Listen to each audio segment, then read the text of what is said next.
Police આવાસો માટે રાજ્યભરમાં એક સમાન ફ્લેટ અલોટમેન્ટ સ્કીમ કરાશે લાગુ।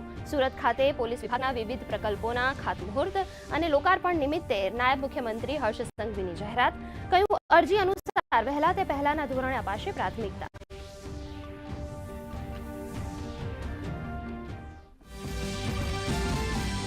સ્થાનિક સ્વરાજ્ય ચૂંટણીની જાહેરાત પહેલા બીજેપી કાર્યાલય કમલમ ખાતે રાજકીય હલચલ તેજ। કમલમ ખાતે મળેલી બેઠકમાં પ્રદેશ ભાજપ પ્રમુખ મુખ્યમંત્રી ભૂપેન્દ્ર પટેલ, સંગઠન મહામંત્રી પ્રશાંત કોરાટ સહિતના વરિષ્ઠ નેતાઓએ આપી હાજરી।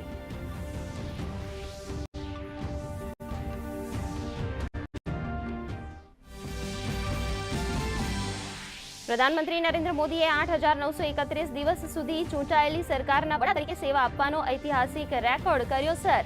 પૂર્વ વડાપ્રધાન ઇન્દિરા ગાંધીજીના 4,077 દિવસના કાર્યકાળના રેકોર્ડથી આગળ। પ્રદેશ ભાજપ પ્રમુખે કહ્યું, આ જનતાના અખંડ વિશ્વાસનો રેકોર્ડ।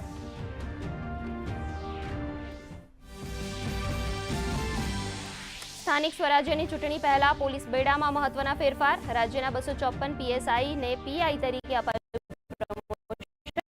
પ્રમોશન સાથે બદલી અપાતા વિવિધ જિલ્લાઓના પોલીસ સ્ટેશને નવા અધિકારીઓ સંભાળશે કાર્યભાર। 518 પીઆઈની બદલીઓના આદેશ કરાયા જાહેર।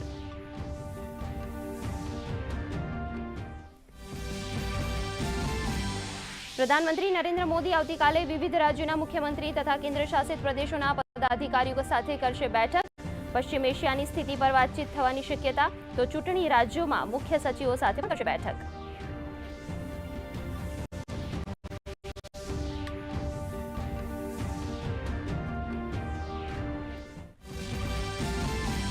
પાંચ રાજ્યોમાં વિધાનસભા ચૂંટણીને પગલે વિવિધ પક્ષોએ કસી કમર।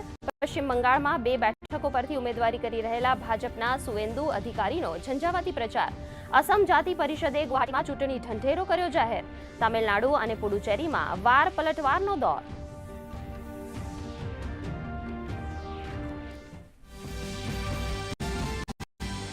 દેશમાં તેલ અને ગેસની નથી અછત। એલપીજી લોડેડ અપોલો ઓશનનું ન્યૂ મેંગલોર બંદરે આગમન। આવતીકાલે પાઇન ગેસ પણ ન્યૂ મેંગલુરુ પોર્ટ પર પહોંચે તેવી શક્યતા।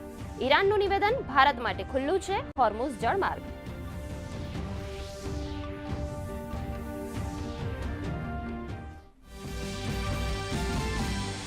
રાજ્યના માથે ફરી તોળાતું માવઠાનું સંકટ। વેસ્ટર્ન ડિસ્ટર્બન્સને પગલે 29 અને 30મી માર્ચે કચ્છ, બનાસકાંઠા, સાબરકાંઠા અને મહીસાગર સહિત વિવિધ સ્થળોએ હળવો વરસાદ વરસવાની શક્યતા।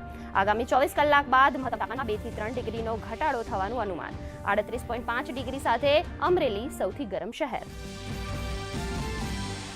રાજ્યમાં રામનવમી અને સ્વામિનારાયણ જયંતિ પર્વની ધામધૂમપૂર્વક ઉજવણી।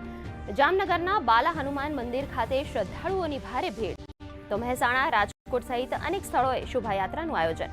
અયોધ્યામાં આવતીકાલે ઉજવાશે પ્રભુ શ્રીરામનો જન્મોત્સવ।